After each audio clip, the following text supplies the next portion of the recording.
Welcome to my YouTube channel Reno Lawalata. Kau tahu tidak? Hello guys, ketemu lagi dengan saya Reno Lawalata. Selamat datang di konten YouTube saya. Pertama-tama saya mengucapkan kepada saudara-saudaraku yang berumat muslim, selamat menjalankan ibadah puasa dan tetap semangat di tengah-tengah COVID-19 ini. Dan semoga COVID-19 ini juga cepat angkat kaki dari negeri tercinta Indonesia. Dan buat teman-teman yang lain tetap tinggal di rumah, dan kalau keluar rumah jangan lupa pakai masker dan sering-seringlah cuci tangan.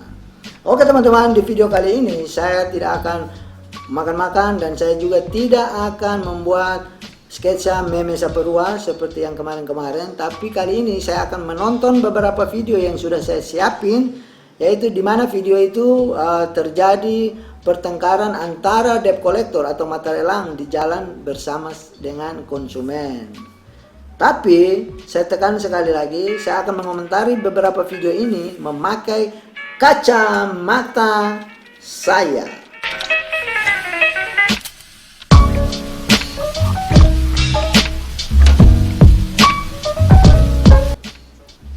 Jadi saya akan mengomentari video ini dengan pandangan saya sebagai seorang eksekutor leasing atau debt collector, dan saya selaku internal perusahaan. Tapi saya juga tidak akan mengomentari video ini memakai kacamata hukum.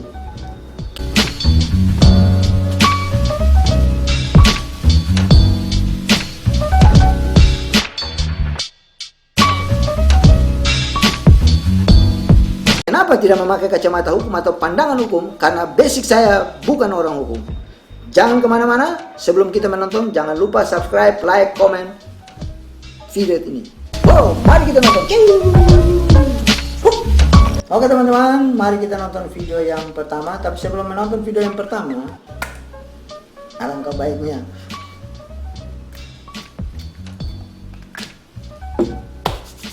saya akan pegang tombol-tombol laptopnya juga. Mari kita nonton video yang pertama.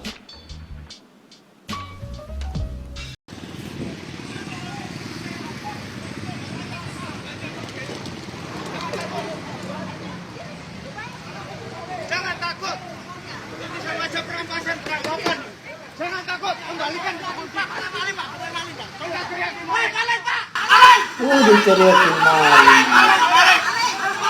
Kenapa Pak? Mobil debt collector. Iya. Video Mas, video Mas. Video. Debt collector. Debt collector maling katanya. Oh, tidak tahu ini. Tangannya masih dalam penguasaan dia katanya. Debt collector. TKP Indomaret. Tapi Indomaret mana? TKP Indomaret Manuan.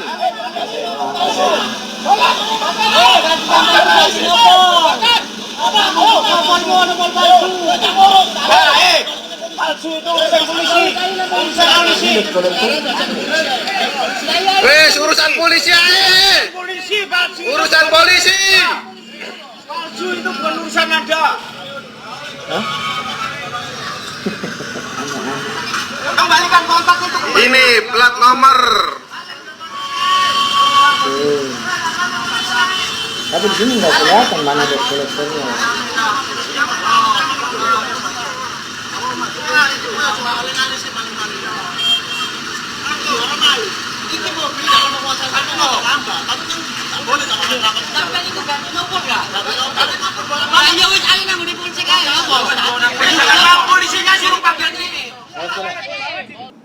Oke teman-teman, saya sudah menonton videonya dan sekarang giliran saya untuk mengomentari videonya memakai kacamata saya.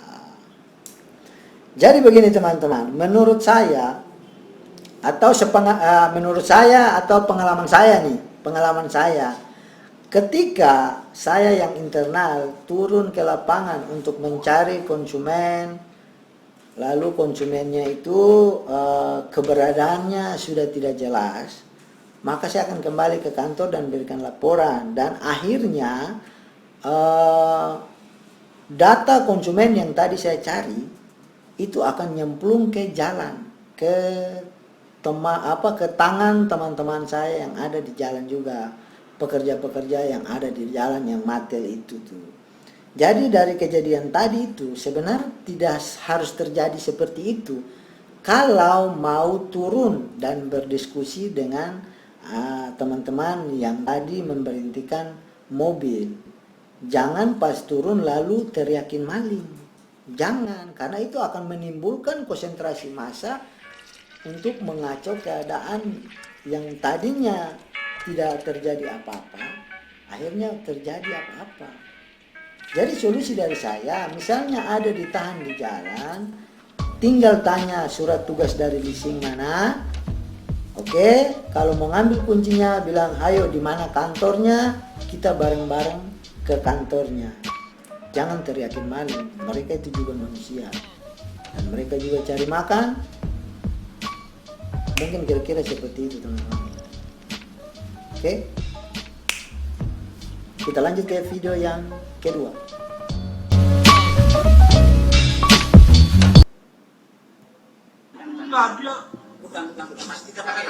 Dan kalau gitu saya juga percaya baru tidur ya.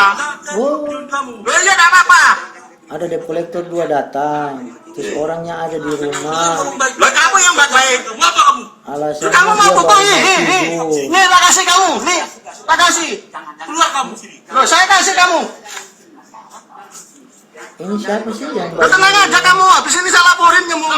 Kayaknya RT mungkin ya. Lo ya nggak apa-apa. Saya baru tidur. Baru tidur jadi nggak boleh ganggu ya bos.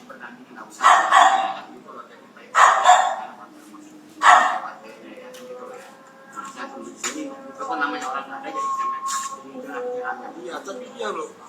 Saya tuh tinggalnya sini. Saya maling. Saya tuh tinggalnya sini. Ada 2 orang.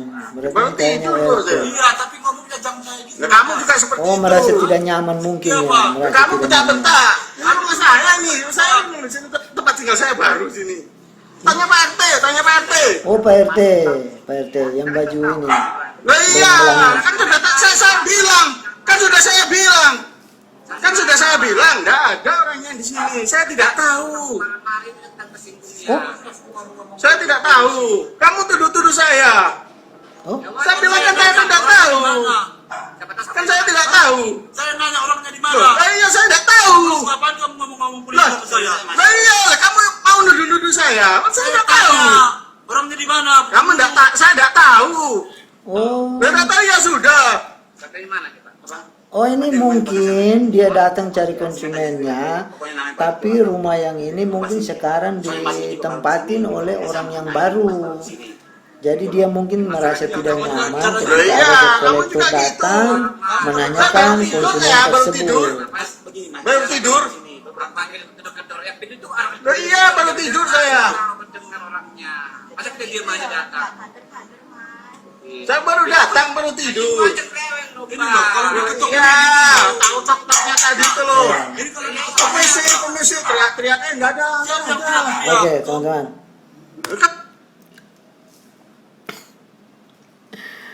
Oke, giliran saya akan kembali membahas atau mengomentari video yang kedua ini memakai, seperti biasa, memakai kacamata saya. Jadi begini teman-teman. Kalau saya lihat dari video ini, tadinya agak sedikit saya nggak terlalu mengerti, dan pas ke belakangnya saya akan nonton dan bisa mengerti. Jadi kayaknya ya, kayaknya debt collector itu datang di alamat yang di aplikasi itu. Ternyata di sana itu orang yang mereka cari itu mungkin sudah tidak ada di rumah itu dan ditempatin oleh orang yang baru. Nah, mungkin orang yang baru ini merasa risih ketika ada orang lain atau debt collector ini datang menanyakan orang yang lama ini, keberadaan orang yang lama ini.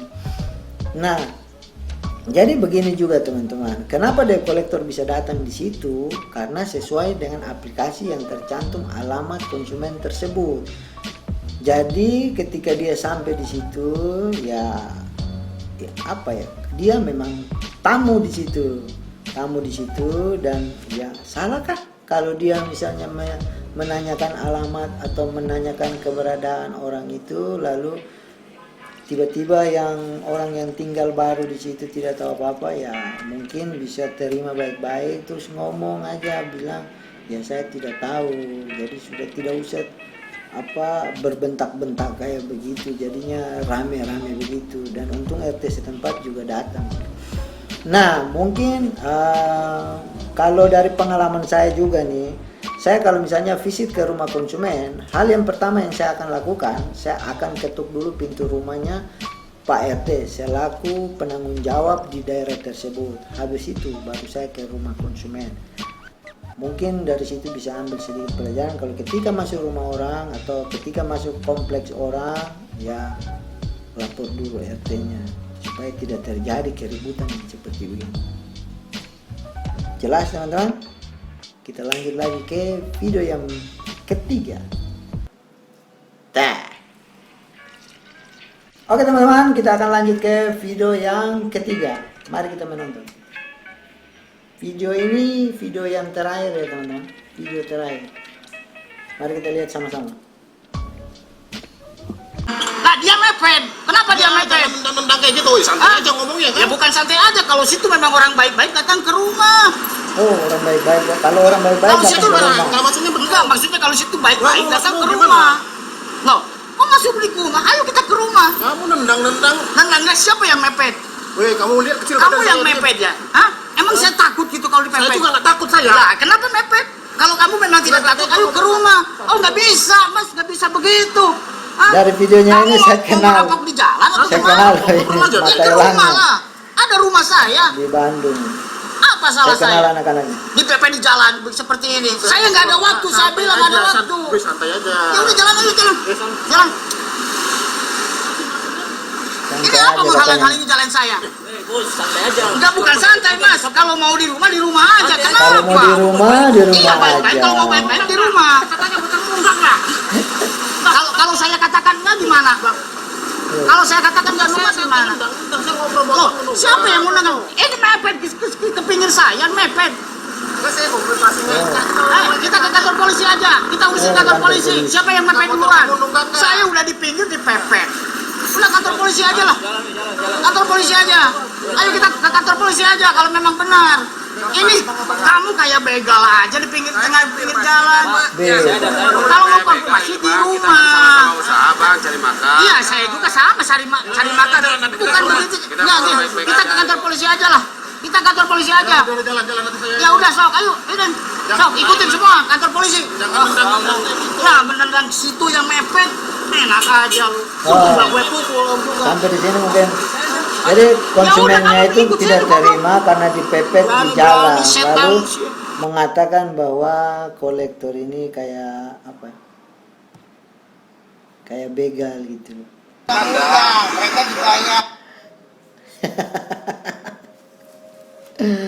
Oke teman-teman, di video yang terakhir ini saya akan juga mengomentari, tetapi tetap pakai kacamata saya biar aman.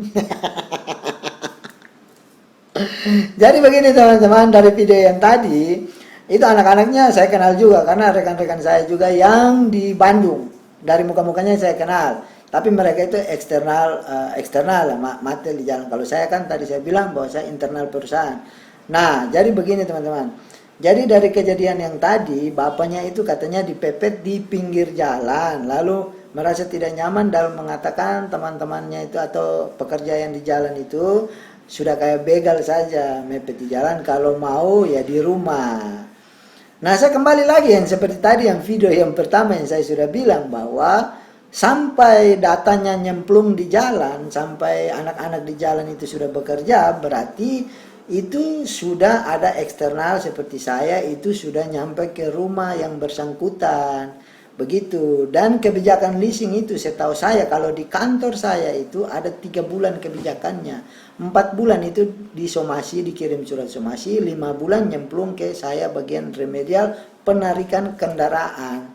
Jadi kalau saya visit di rumah untuk cari solusi atau apanya, itu kalau tidak ada berarti saya akan kembali ke kantor dan bikin laporan di komputer lalu dikirim. Jadi nanti data-data itu akan disortir sama perusahaan, lalu yang misalnya 5 bulan, 6 bulan itu limpahkan ke jalan buat anak-anak yang di jalan. Jadi kalau untuk sampai 5 bulan, 6 bulan, 7 bulan dan seterusnya, bilang mau ngobrol di rumah tuh mau ngobrol apanya gitu loh. Kemana aja ketika kemarin ada yang dari internal datang ke rumah, itu masalahnya. Bukan saya membela kami sebagai pekerja leasing atau sebagai debt collector, bukan, tapi secara logikanya kan seperti begitu. 5 bulan itu 1 bulan, 2 bulan, 3 bulan, 4 bulan itu kemana konsumennya gitu. Jadi ketika ditahan di jalan ya teriak-teriak begitu supaya memancing konsentrasi orang-orang yang di jalan, lalu akhirnya bilang bahwa kalian sudah kayak maling, sudah kayak debt collector. Jadi solusinya begini teman-teman, kalau misalnya ada debt collector yang datang ke rumah, temuin, bicara. Debt collector juga manusia, punya hati, jadi bisa bicara hati ke hati. Jadi tidak perlu sampai bisa berantem di jalan lah, segala macam lah, begitu.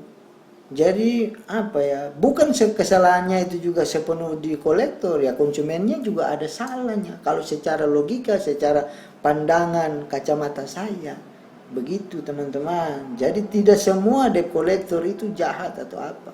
Bahkan ada meme-meme yang tersebar itu bahwa kolektor itu bagaikan malaikat loh. Dia datang mengingatkan hutang, begitu. Yang dimana kan hutang harus dibayar kan, walau sampai kapanpun. Nah kolektor ini sebagai itu datang mengingatkan.